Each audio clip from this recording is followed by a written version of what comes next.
Ok, el día de hoy vamos a estar hablando del síndrome de Guillain-Barré. Vamos a tratar de abordar de manera concisa los siguientes temas.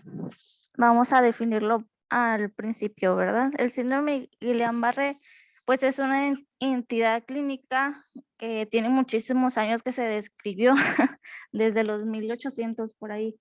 Y pues, ¿qué pasa con este síndrome? Pues es un proceso que se caracteriza por ser desmielizante en los segmentos de los nervios espinales, y a veces sucede que este mismo proceso desmielizante puede ocurrir en los pares craneales. Y entonces, pues clínicamente lo vamos a encontrar como parálisis flácida simétrica, que es autolimitada y con trastornos sensoriales. Existe una variedad que se llama Miller-Fisher y esta variedad pues está caracterizada por ataxia cerebelosa, oftalmoplegia externa y paresias de los miembros inferiores con arreflexia. Ok, y pues esta también tiene otras variables de que desmineralización aguda y así, aparte de de Miller-Fisher. Y pues todo esto depende del grado que esté afectado, pues la fibra nerviosa. Y mm, ¿esto a qué se debe? Bueno, en realidad no se ha descrito muy bien, a pesar de que ser una entidad que tiene muchísimos años que se ha identificado. Hoy en día no tenemos clara al 100 la fisiopatología. Sin embargo, pues sí hay hallazgos en los que pues, se ha encontrado que está ligado, asociado a infecciones virales, pero también a algunas otras etiologías. La mayoría viral, pero también puede ser bacteriana. Y pues en general tiende a considerarse como un proceso autoinmune, cuyo blanco está dirigido contra las células de Schwann, ¿verdad? Vamos a hablar ahora de los agentes etiológicos asociados a Guillain-Barré. Son tres pilares los que les traigo en esta tabla, y estos se han identificado pues a lo largo de los años.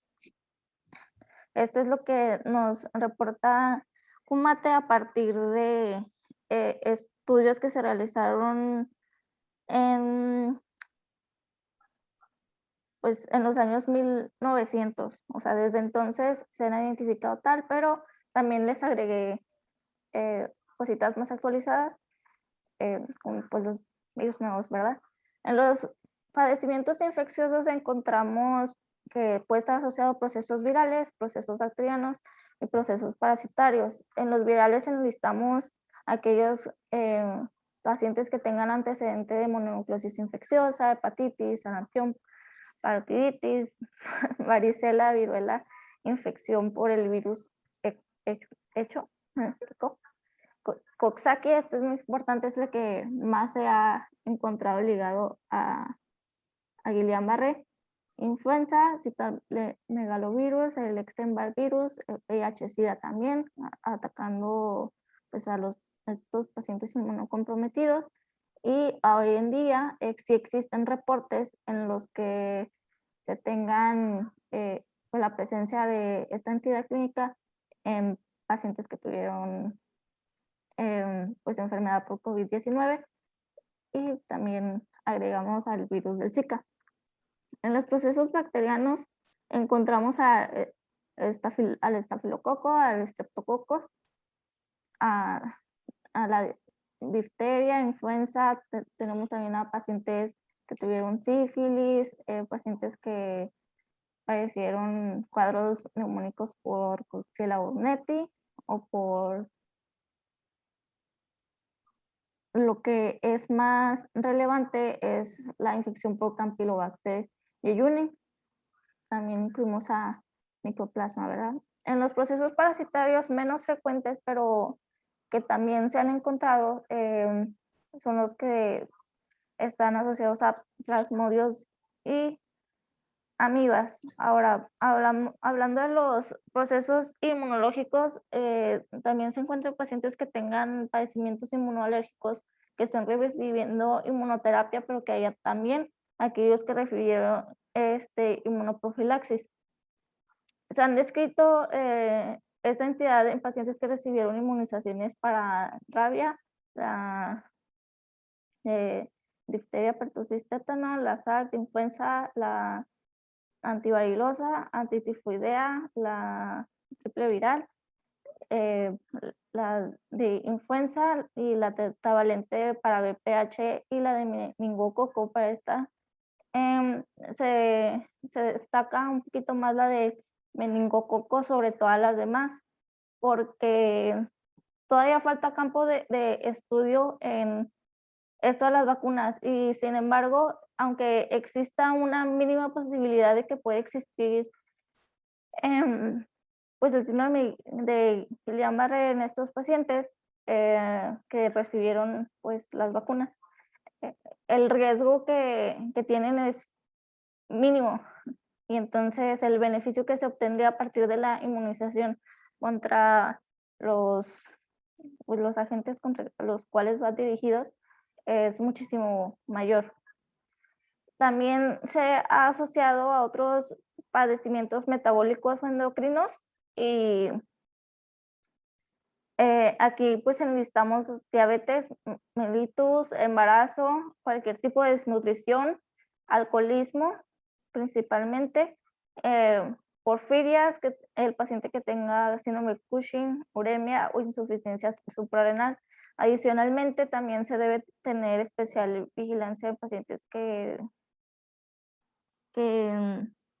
pues tengan alguna neoplasia concomitante o que hayan estado intoxicados o de forma accidental, pues alimenticia o crónica por exposición al mercurio o plomo. Y pues también existen factores diversos que se han asociado, los cuales podrían ser como traumatismos, procesos quirúrgicos, trastornos neuropsiquiátricos y problemas dermatológicos. Como menciono, o sea, son de que procesos que están asociados a que se presente este síndrome. En realidad, todavía no sabemos si existe, de que sean la causa causal, pues. Ok, de pues todo esto, ¿verdad? Ahora vamos a hablar un poquito sobre la epidemiología. El síndrome de Guillain-Barré se presenta en todas las edades, pero tiene un predominio entre la primera y la sexta década de la vida. Se ha registrado un predominio en el sexo masculino, casi el doble con respecto, bueno, el doble con respecto a las mujeres, con una incidencia anual de 1.2 a 2.3 por cada 100,000 habitantes. Pero en menores de edad esto cambia de 0.34 a 1.34 entre 100,000 pues, habitantes menores de edad. Sin embargo, este síndrome también puede ocurrir en gente sana y no típicamente podría estar asociado con una enfermedad sistémica o autoinmune, o sea, no es de a fuerzas de que el paciente tenga diabetes mellitus o que haya padecido VIH-Sida, bueno, que esté padeciendo, o que tenga síndrome de Cushing o algo así, para que tenga síndrome de Guillain-Barré, como les mencioné, pues son cosas que se han encontrado que están relacionadas con la presencia del síndrome, pero no son totalmente el centro de la etiología. Ahora, desde la disminución de la incidencia de poliomielitis, el síndrome de Guillain-Barré es la causa más frecuente de parálisis flácida aguda en México, aquí pues en el país. En México, pues el número de casos anuales de parálisis flácida aguda al menos en la década pasada, pues varió de 405 a 542, ubicándose una tasa de 1.3 a 0.46 por cada 100.000 menores de 15 años. Eso es lo que se encontraba antes, pues era muchísimo más, esto pues disminuyéndose cada vez gradualmente con respecto a los esquemas de vacunación, ¿verdad? Que se tienen. Ahora, es muy poco frecuente que se encuentre antes del año de edad, pero sí puede ocurrir, al menos en la bibliografía, que como te señala de que sí se tiene reportado de que un caso en un lactante de menor de 6 meses y un caso de Guillain-Barré neonatal. Sí, entonces hay que estar alertas de todo, lo que quería decir con ese punto. Y esto es lo que les mencionaba, a pesar de que algunas vacunas se hayan encontrado de que asociadas a la aparición del síndrome, pues no son la causa tal cual para que se vaya a desarrollar, y el riesgo el beneficio supera el riesgo muchísimo. También se han tenido reportes de mini epidemias de síndrome de Guillain-Barré en diversas partes del mundo, como en India. Eso fue en 1959 en Siena, también por esos mismos años en Italia, Siena, Italia, en Colombia en el 68 y en Albacete, en España, en el 71. Más recientes, pues no encontré. Afortunadamente no ha habido pues grandes epidemias, ¿verdad? Ahora, vamos a hablar de la patogenia, y esto es lo que les mencionaba. Em, o sea, la patogenia aquí depende de las variantes que se tengan para la presentación. Aquí les puse, la separé en dos: la polineuropatía desmielinizante inflamatoria aguda y la variante de Miller-Fisher. Y por el otro lado, la variante motora y sensorial motora. En ambas está vinculado a un proceso inmunológico por inflamación, pero el blanco es poco distinto. En la primera, la respuesta inflamatoria es local y se va a encontrar contra las células de Schwann o a la mielina periférica. Si recordamos, las células de Schwann son las que hacen la mielina, ¿ok? Y entonces, ¿esto qué provoca? Provoca que tenga una degeneración segmentaria, pues, de la mielina. Está atacando a sí mismo el sistema inmunológico, las células de Schwann, ya no hay mielina, existe degeneración. Y en esto, subsecuentemente, se da por una infiltración del epineuro en el neuro. Lo que a su vez esta degeneración segmentaria trae es la degeneración axonal. Y esta misma desmielinización bloquea la conducción eléctrica por todo el nervio. Esto es más común, o sea, no más común, sino este tipo de inflamación es más intensa en el sitio de unión entre las raíces ventrales y dorsales.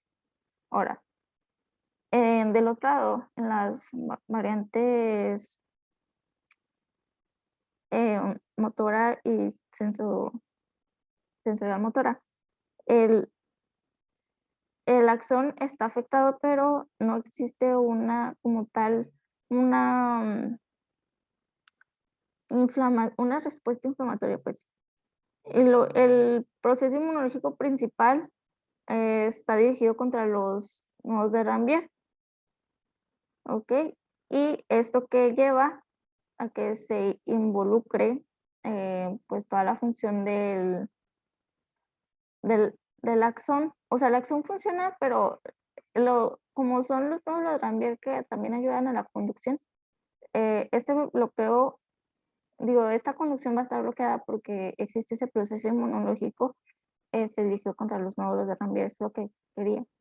Y luego, la acción sí funciona, pero la conducción está bloqueada y esto se debe pues al desprendimiento de la mielina que está pues adyacente para no dar al nodo de Rambier, perdón. Y entonces también puede existir alargamiento de los ganglios y en general alteración de toda la homeostasia que se tengan. También se tienen de que disfunción de los canales de sodio y pues sí, básicamente por eso se altera toda la homeostasia. En algunos casos, estas variantes pueden ser reversibles, pero no es de que siempre puedan ser reversibles. Depende, depende mucho de la evolución que tenga el paciente.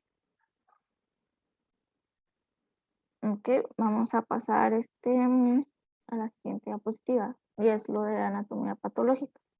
Vamos a hablar primero de que, bueno, lo que se sabe de la anatomía patológica es gracias a estudios post-mortem. Y les puse esta tabla donde les pongo los días según la evolución y que se encuentra.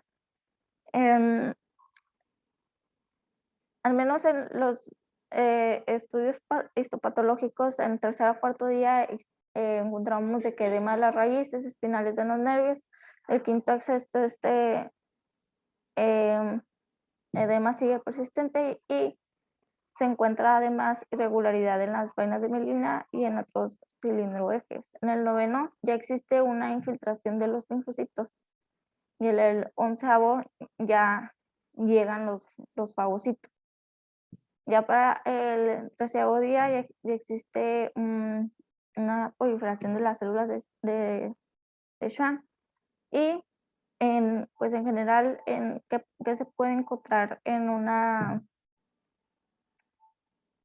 lámina para diagnosticarlo? Pues que exista desmineralización zonal de los nervios periféricos o de pares craneales. Unas lesiones localizadas en la región donde se unen las rasas anteriores y posteriores de los nervios periféricos, como les había mencionado en la diapositiva anterior, o que no existan alteraciones patológicas de relevancia en la médula, puente y encéfalo.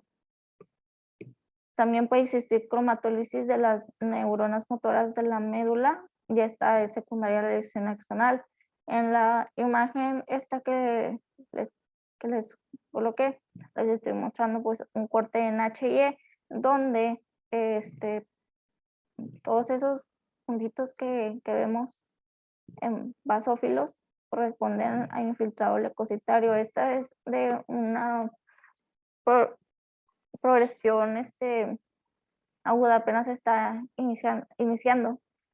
Y estas rayas que vemos aquí, toda esta y esta, son los axones. Entonces a todos estos axones pues están rodeando, tienen infiltrado pues linfocitario, lo que les quería comentar. Ahora vamos a hablar de manifestaciones clínicas y para esto le cedo la palabra a mi compañera Aranza.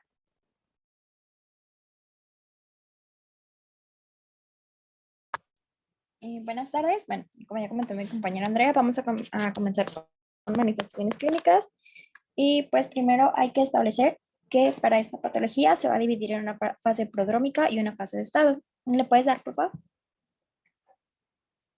Ok, al hablar de la fase prodrómica, vamos a tener que los pacientes se van a dividir en pacientes asintomáticos, esto previo a los trastornos neurológicos, que va a abarcar 1/3 de los pacientes en general, mientras que 2/3 de los pacientes van a presentar signos o síntomas inespecíficos. Esto puede durar de 1 a 3 semanas previo a los trastornos ya neurológicos.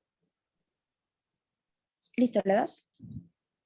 Y tenemos también la fase ya de estado, que en esta el 40% de los pacientes va a iniciar con manifestaciones motoras, es decir, parecias, un 20% con motoras y sensoriales, es decir, parestesias, y un 40% va a iniciar únicamente con manifestaciones sensoriales. ¿Le das, por favor? Y bueno, aquí nada más, bueno, en la diapositiva pasada para recordar o recalcar que comúnmente los pacientes que comienzan con problemas de sensibilidad en los días posteriores pueden llegar a desarrollar debilidad muscular, mientras que los pacientes que inician ya con una incapacidad motora rara vez llegan a presentar molestias en cuanto a la sensibilidad. Ahora bien, ya hablando propiamente del cuadro clínico, pues tenemos parálisis. Comienza en miembros inferiores, es ascendente, ya nos comentó mi compañera Andrea, es flácida, refléctica, simétrica. Podemos tener también paresias, esta va a evolucionar a parálisis y puede llegar a abarcar también las 4 extremidades, incluso afectar a la musculatura respiratoria. También en un 94% de los pacientes vamos a tener disminución o abolición de los reflejos osteotendinosos, esto más común en el miembro inferior. Un 40% de los pacientes va a tener disminución o ausencia de la sensibilidad propioceptiva. También tenemos alteración en pares craneales, que esta se va a manifestar comúnmente como una parálisis facial bilateral, pero en algunos casos puede llegar a presentarse disartria, disfagia y paresia de los músculos respiratorios accesorios. Entonces, comúnmente se ven afectados el par 3, 7 y el 10. Y ahora, hay ciertas variedades, pero la más común, bueno, dentro de estas, con un 5% es la variedad de Miller-Fisher, que ya nos comentó un poquito mi compañera Andrea, y esta tiene una triada característica, que es ataxia cerebelosa, oftalmoplegia externa y parecias de miembro inferior con arreflexia. Esta acompañada de una disociación albuminocitológica, es decir, muchas proteínas, pocas células. ¿Le das? También vamos a tener ataque al sistema nervioso autónomo. ¿Esto cómo se va a presentar? Pues el paciente va a referir hipotensión ortostática, hipertensión intermitente, van a haber arritmias cardíacas, sudoración anormal. En 2/3 de los pacientes puede llegar a haber dismotilidad gastrointestinal. También 1/3 de los pacientes refiere incontinencia de esfínteres tanto anal como vesical. Los reflejos cutáneos se conservan en la mitad, cutáneo abdominales se van a conservar en la mitad de los pacientes. Pueden presentar mialgias. En las formas ascendentes también encontramos trastornos cerebelosos, ataxia, signo de Babinski y alteraciones del estado de alerta. Y en algunos casos, ya en menor cantidad, puede haber papiledema. ¿Le das, por favor? Ahora, ahorita vamos a hablar un poquito más acerca de las manifestaciones al ver el diagnóstico, porque hay ciertas escalas que nos hablan de estos, pero vamos a hablar de las complicaciones. Primero que nada, hay que establecer que en los niños esta suele ser una enfermedad corta y de una recuperación más completa que en los adultos. Únicamente el 20% llega a requerir apoyo ventilatorio. El 60% de los niños que tienen esta afección pueden pues continuar sin ser hospitalizados, afortunadamente. Mientras que en los adultos pues es un poco más severo. Son cuadros repetidos con intervalos de recuperación completa. Hay casos extremos en los que pueden llegar a presentar 20 episodios en un tiempo de 5 años. Y también estos tienden a presentar recaídas de un 3 a 10% y estos se asocian a cuadros prolongados del episodio inicial. Ahora bien, hablando ahora sí de las complicaciones, hablando ahora sí de las complicaciones, la principal va a ser la necesidad de ventilación asistida, esto debido a la parálisis respiratoria y que de hecho esta es la principal causa de muerte en estos pacientes. También pueden llegar a presentar hemorragias digestivas, infecciones de vías urinarias, que esta pues se va a explicar por la incontinencia de los esfínteres, tanto anal como vesical. Pueden presentar miocarditis, pueden presentar escaras de cúbito e incluso infecciones secundarias. Y pues también pueden tener trastornos concomitantes, ya sea metabólicos, endocrinos, traumáticos, quirúrgicos o por intoxicaciones. Y pues estos pueden llegar a confundir si son secundarios o son únicamente que están simultáneamente. ¿Le das, por favor? Ahora, como les comentaba acerca de la clínica, en 1990 se establecieron los criterios clínicos de Asbury. Estos ya no se usan, pero igual me pareció importante comentarlos de manera rápida. Aquí nos establecía criterios clínicos requeridos para el diagnóstico, que estos son debilidad progresiva en más de una extremidad y arreflexia o hiporreflexia osteotendinosa. Ahora, hallazgos que apoyan fuertemente el diagnóstico clínico, que es la progresión de los síntomas hasta un máximo de 4 semanas, es decir, frecuentemente en 2 semanas. Simetría relativa de los síntomas, es decir, o sea, no es muy común que se presente igual, pero si encontramos un miembro afectado, lo más probable es que el otro miembro esté afectado en mayor o menor grado. Hay afección de nervios craneales, especialmente parálisis facial bilateral, como ya lo comentamos, disautonomías y dolor. Ahora hay ciertos también hallazgos que se van a oponer al diagnóstico clínico, que estos son fiebre al inicio de la enfermedad, más de 50 células por milímetro cúbico en el líquido cefalorraquídeo, disfunción vesical o intestinal desde el principio, asimetría persistente de la debilidad, progresión lenta de la debilidad sin afección a músculos respiratorios, alteración pulmonar grave con poca o ninguna debilidad en extremidades al inicio de los síntomas, así como alteraciones sensoriales graves con poca o ninguna debilidad en el inicio. Y hablando de los estudios en electroneuromiografía, son útiles en la práctica clínica, pero no son necesarios para el diagnóstico. Aquí es donde es importante resaltar que la escala que llegó a sustituir esta son los criterios de Brighton, y para esto sí se requiere la electroneuromiografía. ¿Le das, por favor? Bueno. Nada más para recalcar, vamos a tener sintomatología típica, o bueno, signos típicos, adicionales y de alarma. Los típicos son debilidad o pérdida de la función muscular simétrica ascendente, o sea, parálisis, arreflexia o hiporreflexia osteotendinosa, y cambios o disminución de la sensibilidad, entumecimiento, dolor muscular, que puede ser similar a dolor por calambres. Los adicionales, es decir, o sea, pueden no presentarse, es visión borrosa, dificultad para mover músculos de cara, marcha tórpida y caídas, palpitaciones, ya comentamos que van a presentar arritmias, contracciones musculares, y los datos de alarma aquí son disfagia, cialorrea, disnea, apnea o incapacidad para respirar profundamente, y o lipotimia. Que pues la dificultad para respirar y eso, en los niños, pues obviamente es más difícil evaluarlo, pero pues puedes basarte en pedirle al niño que apague una vela, o si el reflejo de oxígeno cómo está. Ahora bien, ya pasando a los criterios diagnósticos de Brighton, vamos a tener debilidad bilateral y flacidez de las extremidades, y aquí nos va poniendo el nivel de certeza diagnóstica, reflejos tendinosos profundos disminuidos o ausentes, curso monofásico y el tiempo entre la aparición del nadir, o el tiempo máximo, de 12 horas a 28 días, las células en líquido cefalorraquídeo menor de 50, las proteínas aumentadas en líquido cefalorraquídeo, estudios de conducción nerviosa alterados, esto con subtipo de síndrome de Guillain-Barré, y ausencia de diagnóstico alternativo para la debilidad. Ahora, aunada a esto, está la escala de Hughes, que esta nos va a servir para evaluar la discapacidad y la gravedad de este síndrome. Aquí vamos a tener 6 grados, siendo el grado 0 un paciente que no tiene ninguna discapacidad, grado 1 un paciente que tiene signos o síntomas menores y que conserva la capacidad de correr, grado 2 es un paciente que es capaz de caminar 10 metros sin ayuda, pero no puede correr, un grado 3 es capaz de caminar 10 metros con ayuda, grado 4 está confinado ya a una cama o una silla sin poder caminar, un grado 5 es aquel que ya requiere asistencia respiratoria, y pues al hablar de un grado 6 ya estamos hablando de muerte. ¿Le das, por favor? Y bueno, ya comentamos estas escalas, entonces ya nada más para clarificar esto, vamos a hablar de las pruebas diagnósticas de manera rápida.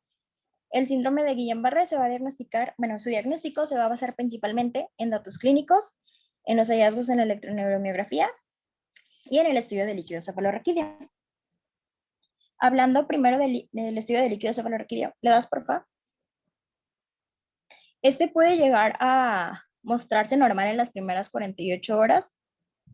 En un 25% de los pacientes hay disociación en la primera semana, lo que les comentaba acerca de las proteínas y células, más proteínas que células, pero ya en un 90% esta se encuentra en la segunda semana.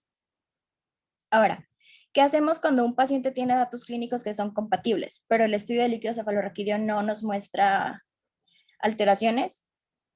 Lo más común en un 50% de los casos es que en el curso de la enfermedad lo va a presentar, por lo que se recomienda repetir el estudio en la segunda semana del padecimiento y ya es más probable que se encuentre. Le das. Y aquí les puse unos valores de referencia de líquido cefalorraquídeo comparados de niño, adulto y síndrome de Guillain-Barré. Que si se fijan, aquí tenemos los parámetros que es glucosa, que está normal, relación glucosa-sangre y glucosa-líquido cefalorraquídeo, de igual manera está normal, pero aquí al llegar a proteínas, leucocitos y polimorfonucleares, es donde encontramos datos pues de interés, vaya. Las proteínas, ya comentamos, aumentadas con un valor de referencia de 50, al igual que los leucocitos, y los polimorfonucleares con un 5%. Ahora sí le das, por favor. Y bueno, para hablar de la electroneuromiografía, ya lo comentamos, no es en sí necesario, pero se hace ya para clasificar la enfermedad. Tiene una sensibilidad del 56 a 70% y una especificidad de 85 a 98%. Y, como les comentó, su realización nos va a ayudar a clasificarlo, que hay dos subtipos principales, que es la polirradiculoneuropatía inflamatoria desmielinizante aguda y la neuropatía axonal motor aguda. Se recomienda realizarlo en la primera semana para integrar el diagnóstico, establecer el subtipo y pues descartar alguna otra patología. Entonces, nos ayuda a apoyar diagnóstico, a clasificar la variedad que es, fundamentar el pronóstico, así como la exclusión de otras patologías. ¿Le das, por favor? Y aquí tenemos estos criterios electrofisiológicos, que estos fueron tomados de la GPC, que al hablar de una polirradiculoneuropatía inflamatoria desmielinizante o PIDA, va a haber anormalidades en dos o más nervios. ¿Y estas qué van a ser? Velocidad de conducción menor del 90% del límite inferior normal, si es que la amplitud es mayor del 50% del límite inferior normal. O menor del 85% si la amplitud es menor del 50% del límite inferior normal. Esto sí está medio raro, la verdad a mí se me hizo medio pues complicadillo. Latencia distal mayor al 110% del límite superior normal si la amplitud es normal, mayor al 120% del límite superior normal si la amplitud es menor del límite inferior normal. Y pues evidencia de incremento en la dispersión temporal del potencial de acción, respuesta F con latencia mínima mayor al 120% de lo normal. Y ya al hablar de neuropatía axonal motor aguda, que vamos a tener disminución en la amplitud del potencial de acción menor al 80% del límite inferior normal. Y pues no hay evidencia de desmielinización como en PIDA. Es decir, pues nada más para concluir, en PIDA vamos a encontrar un bloqueo de conducción y la evaluación del segmento nervioso proximal es más útil. Y en el NAMA o neuropatía axonal motor aguda también se pueden registrar ondas positivas y fibrilaciones en músculos de extremidades. Eso sí está medio rebujadito. ¿Le das, por favor? Y bueno, ya para hablar del tratamiento, tenemos dos variantes que son inmunoglobulinas y plasmaféresis. La verdad es que lo principal en lo que debemos buscar siempre es dar inmunoglobulinas. Estas se recomienda administrar en los primeros 5 días, pero se ha encontrado que si se administra incluso en el primer mes va a tener buenos resultados. En las primeras 2 semanas va a acelerar la recuperación clínica. Y de hecho pues les digo, es la principal. Tanto en niños como en personas adultas, ¿cómo se van a recomendar? Es una dosis total de 2 gramos por kilo en infusión continua. Puede ser 1 gramo por kilo por día por 2 días o 0.4 gramos por kilo por día en 5 días. Ya el esquema se escoge de acuerdo a las condiciones clínicas y las comorbilidades del paciente. Y pues tiene menores efectos adversos de los que tiene la plasmaféresis y son menos comunes.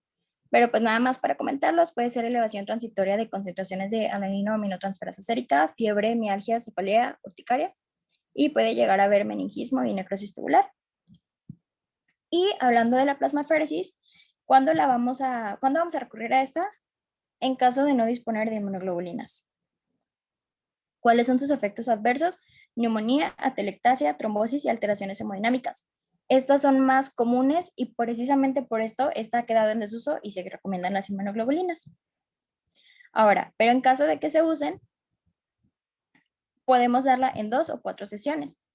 En 2, cuando estamos ante un grado de incapacidad de 0 a 2 en grados, de acuerdo a la escala de Hughes, que si se acuerdan, un grado 0 es un paciente que no tiene ninguna discapacidad. Un grado 1 son signos, sintomatología menor, aún puede correr. Y el grado 2 puede caminar 10 metros, pero no corre. Ya al hablar de un grado 3 a 5, que es un paciente que corre 10 metros con ayuda, un paciente que ya no puede caminar o un paciente que ya requiere asistencia respiratoria, pues se dan 4 sesiones de plasmaféresis.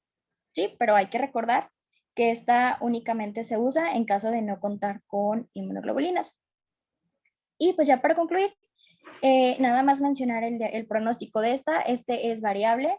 Un 80% de los pacientes puede llegar a caminar en 6 meses. Posterior al diagnóstico, un 84% se puede parar y andar bien después de un año. 60% puede llegar a recuperar su fuerza normal.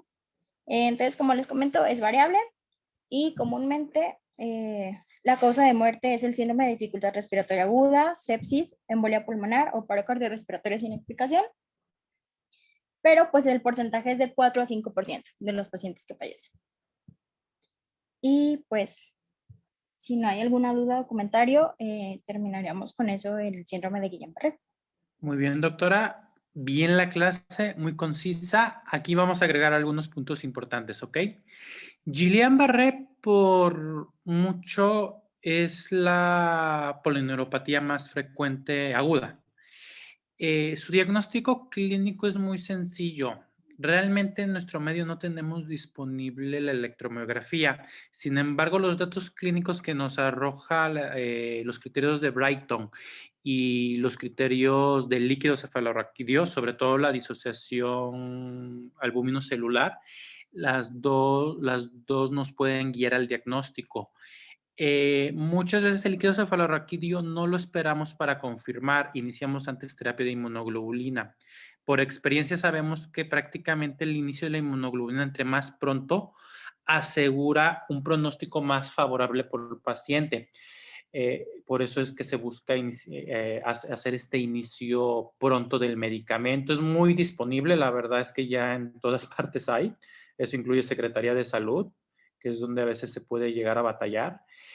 El, el medicamento tiene otros efectos adversos además de los mencionados. Hay riesgo de anafilaxia, esto es asociado a la urticaria, pero hay riesgo de anafilaxia del cual hay que considerar, hay que considerar para su administración. Por eso se administran infusiones lentas. Entre más prolongada, menos riesgo. Realmente las infusiones más prolongadas son de 5 días. Si se dan cuenta, la dosis es la misma, siempre van a ser 2 gramos, es la dosis estándar. Simplemente varía la cantidad de días. Un esquema es de 2 días y el otro es de 5 días. Preferimos lo de 5 por esta cuestión de la anafilaxia.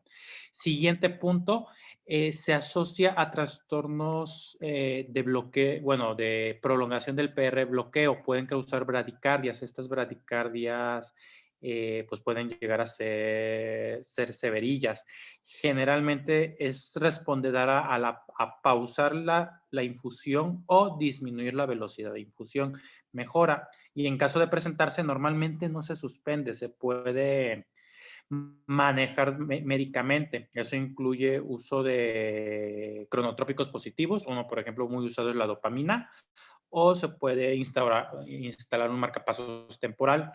Pues le digo, en ese aspecto no tiene efecto porque es un trastorno reversible. No es permanente, simplemente se asocia a la administración de la infusión. El pronóstico. Generalmente se asocia a la severidad en la escala de Hughes, se asocia también al tipo encontrado. Curiosamente, la axonal tiene un poquitito peor pronóstico con respecto a la recuperación. Generalmente la recuperación es buena en cualquiera de las formas, sin embargo puede llegar a quedar un poquito de secuela o a ser más lenta en la axonal. Más o menos se considera evolución favorable a los 6 meses del evento, la recuperación. Es como quien dice lo lo que pudiese predecir un buen pronóstico en este caso del paciente. Las recaídas son prototipos de pacientes, no crea que a todos pasan, solo son cierto grupo de pacientes, no están asociados a la misma causa detectada. Por ejemplo, si llegaste a detectar un caso asociado a vacunación, es muy difícil que vuelva a suceder, sobre todo porque generalmente en la práctica clínica se aconseja no volver a utilizar ese tipo de vacuna que se pudo dar la asociación. Como dijo la doctora, no está realmente comprobado qué vacunas pudiesen estar asociadas. Se han hecho estudios de asociación y, por ejemplo, la de la influenza, existen más casos de Guillain-Barré idiopático que los supuestos causados de influenza. Sin embargo, pues se considera que la de virus atenuado y virus muerto pudiesen tener una muy pequeña asociación. Son ahora sí que las variantes que pues realmente ahí puede ser. De ahí en fuera, realmente hay otras vacunas sospechosas, pero no, todos son medidas de asociación. No se ha realizado una comprobación real. Y pues nada más, chicos. Está bien la clase. Por lo del el tallercito que tuvieron, pues nos retrasamos, nos dieron las 3, vimos un tema. Me hubiera gustado tener la posibilidad de ver polio hoy, pero está bien, lo vemos mañanita. De todos modos es un tema corto, pero estuvo bien su clase de Guillain-Barré. Y dudas, preguntas, aprovechando. Les recuerdo que esta es una enfermedad frecuente, a pesar de como nos pone la estadística de 1 o 2 personas en 100,000, si se ve, es una urgencia neurológica, dado que existe posibilidad de muerte secundaria a la parálisis respiratoria, de los músculos respiratorios.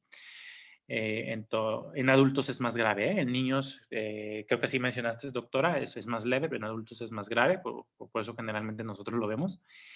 Y bueno, ¿preguntas?